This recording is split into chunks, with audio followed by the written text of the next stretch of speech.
અંકલેશ્વરના ભડકોદરા ગામે પાણીની ટાંકી ધરાશાયી થવાનો મામલો 30 વર્ષ જૂની પાણીની ટાંકી જર્જરિત હોવા છતાં જોખમી રીતે કરાતો હતો તેનો ઉપયોગ। આદિત્યનગરમાં પાણીની ટાંકી ઉતારી લેવાના બદલે સમારકામ શરૂ કરાવ્યું। સમારકામના સાધનોનો ભાર સહન ન કરી શકતા ટાંકી ધરાશાયી થઈ ગઈ। ટાંકીની મજબૂતાઈ અંગે પણ તંત્રએ કોઈ પણ ટેસ્ટ ન કરાવ્યાનો ખુલાસો થયો છે। ગ્રામ પંચાયતના બોરથી ટાંકીમાં પાણી ભરી અપાતું હોવાનો ખુલાસો થયો છે। તંત્રની નિષ્કાળજીના લીધે ટાંકી ધરાશાયી થવાની ઘટના બની છે। ટાંકી ધરાશાયી થતાં સ્થાનિકોમાં ભારે રોષ વ્યાપ્યો છે।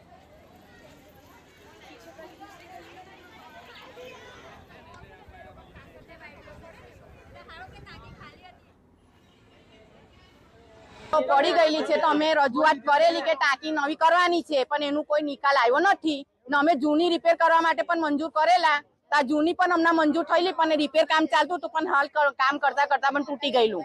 તેમાં લેડીઝ પાણી છોડતી હતી તો લેડીઝની પણ અમે જવાબદારી કીધેલી કે આનું જવાબદાર કોણ છે ભાઈ। વારંવાર અમે ગ્રામ પંચાયતમાં આની અરજી પણ આપી છે કે ટાંકી રિપેર કરાવો। ગંદુ પાણી પણ આવે છે અને પાણીની ટાંકી ક્યારે પણ પડી શકે છે। લેખિતમાં રજૂઆત કરવા છતાં પણ કોઈ એક્શન લેવાય નથી ત્યાં।